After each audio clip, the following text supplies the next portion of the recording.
वसई विरार में घर व जमीन से संबंधित धोखाधड़ी व ठगी के मामले अब आम होते जा रहे हैं। घर या जमीन बेचने वाला पैसे लेकर कब मुकर जाए या जितना तय किया गया है उतना ही देगा, इसकी कोई जिम्मेदारी नहीं है।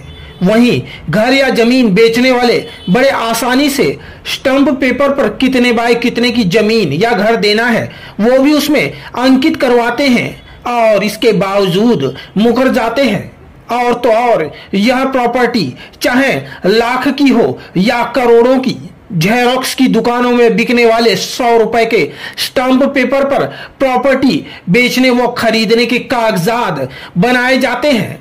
ऐसा ही कुछ हुआ नालासोपारा पूर्व संतोष भुवन के बावसेत पाड़ा में, जहां 13 अक्टूबर 2018 को मनोज सूर्यबली यादव ने जगदीश चंद्र बली उपाध्याय व ओम शिवम जगदीश उपाध्याय से 14 बाय 20 का घर 7 लाख में खरीदा था, जिसके कागजात भी बने, जिसमें यह भी लिखा है कि घर खरीदने वाले बिना अड़चन के घर पट्टी और बिजली का बिल भी ट्रांसफर कर सकते हैं, जिस पर उस घर का पावर ऑफ अटर्नी मनोज ने अपनी पत्नी अनीता यादव के नाम पर कर मनोज काम के सिलसिले में महाराष्ट्र के बाहर चले गए। परंतु अब जगदीश ने अनीता को घर का कुछ ही हिस्सा दिया है और वहां पर भी कोई सुविधा नहीं है, जिसके चलते अब अनीता के 75 वर्षीय पिता और खुद अनीता एक दूध मोहे बच्चे को लेकर अपना पूरा घर पाने के लिए दर दर की ठोकर खा रही हैं और प्रशासनिक कार्यालय में चक्कर काट रही हैं। परंतु फिर भी इस मामले में तुलिंज पुलिस कुछ भी नहीं कर रही। वहीं अनीता व उसके पिता ने बताया कि हमने पुलिस प्रशासन से न्याय की गुहार लगाई है, इस विषय में हमने पत्र व्यवहार भी किया है और अगर हमें न्याय नहीं मिला तो हम पुलिस आयुक्तालय के बाहर आमरण अनशन पर भी बैठेंगे। क्या नाम है आपका? अनीता यादव। कहाँ रहते हो? संतोष भवन बावसेत पाड़ा। आपके वहाँ पे रूम का क्या मामला है? रूम का मामला ये है कि हमने घर खरीदा 7 लाख में और अभी वो सामने वाला घर भी नहीं दे रहा है ना पैसा दे रहा है। वो उसने क्या कहा हम लोगों से कि आप हम मेरी मम्मी का ऑपरेशन है, आपका एक काम कीजिए, ऑपरेशन के बाद ये घर में आ जाइए। तो हम लोग ने बोला ठीक है। तो फिर उसके बाद उसने 1 महीने तक ऐसे ही टाला ऑपरेशन का नाम लेके। फिर उसके बाद एकाएक उसने बोला कि आप एक मेरे वाइफ का डिलीवरी है, डिलीवरी 15 दिन में मतलब संभालने के लिए दे दीजिए हम लोगों को।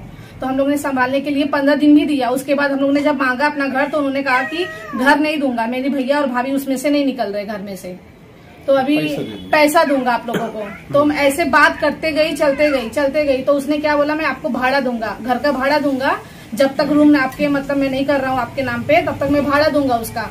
अगर मैं भाड़ा नहीं दे पाया तो मैं पूरा पैसा दूंगा आपको। ना वो भाड़ा दे रहा है ना पैसा दे रहा है। आपने कैसे दिए थे वो पेमेंट? किस तरह की? 5 लाख रुपया चेक से गए हैं और बाकी इन हैंड दिया है। और आपको पेपर उसने पूरा बना कर हाँ, पूरा पेपर बना के दिया है, घर पट्टी, लाइट का बिल, सब कुछ है हमारे पास, सारा प्रूफ है। तो पोजीशन किसके पास है? अभी पोजीशन हम लोगों को उसने आधा दिया है, आधा रूम दिया है और आधे में वो लोग खुद रह रहे हैं। वो लोग बोल रहे हैं कि आधे का हम लोग आधा पैसा देंगे, ना हम लोग को वो पैसा दे रहे हैं ना आधा रूम दे रहे हैं हम लोग को। रूम का साइज क्या है आपके? 14 बाई 20 है। तो 14 बाई 20 तो उन्होंने एग्रीमेंट में दिखाया था ना? हाँ। तो अभी कितना है आपके? मेरे पास 8 बाई 10 का। 8 बाई 10 का है। तो इस मामले को लेकर के आप पुलिस स्टेशन में गए थे? हाँ, पुलिस स्टेशन गए थे। पुलिस वाले सुनवाई कुछ नहीं कर रहे हैं। क्या बोल रहे हैं? पुलिस वाले बोल रहे हैं कि केस करो चाचा, जाके केस करो जाके मतलब कोर्ट में। 4 साल से हम लोग यही सुनते आ रहे हैं कि ऐसा करो वैसा करो। कहाँ हम लोग 4 साल में नहीं रहे हैं। अभी आप लोग के पास आए, आप लोग हम लोग को इंसाफ दिलाइए। आपके वहाँ पे बाकी और सुविधा, पानी वगैरह की क्या सुविधा है? पानी मतलब नहीं दे रहे हैं। चौल वाले बोलते हैं पानी नहीं देंगे, एक घर में 2 लोग को नहीं देंगे पानी, एक घर में एक ही लोगों को पानी दिया जाता है। ये कौन बोलता है? ये चाल वाले बोलते हैं, है 2-3 लोग चाल में। तो वहाँ पे जो जनप्रतिनिधि हैं, आपने कभी इस मामले में उनकी मदद लेने की कोशिश की? तो किसी से बात किए थे हम? हाँ, पानी की बात किया था। गौतम पांडे करके नाम है और ये कुछ का नाम राम अजोर सिंह है।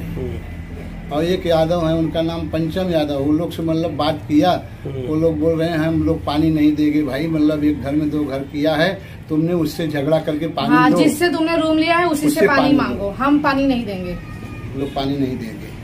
हमारे चैनल के माध्यम से आप मीरा भाईंदर वसई विरार पुलिस आयुक्त से आप क्या गुहार लगाना चाहोगे?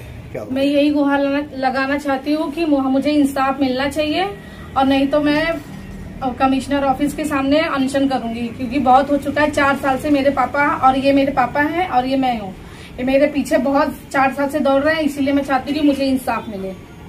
नाला सोपारा से क्राइम रिपोर्टर्स टीवी न्यूज की एक रिपोर्ट।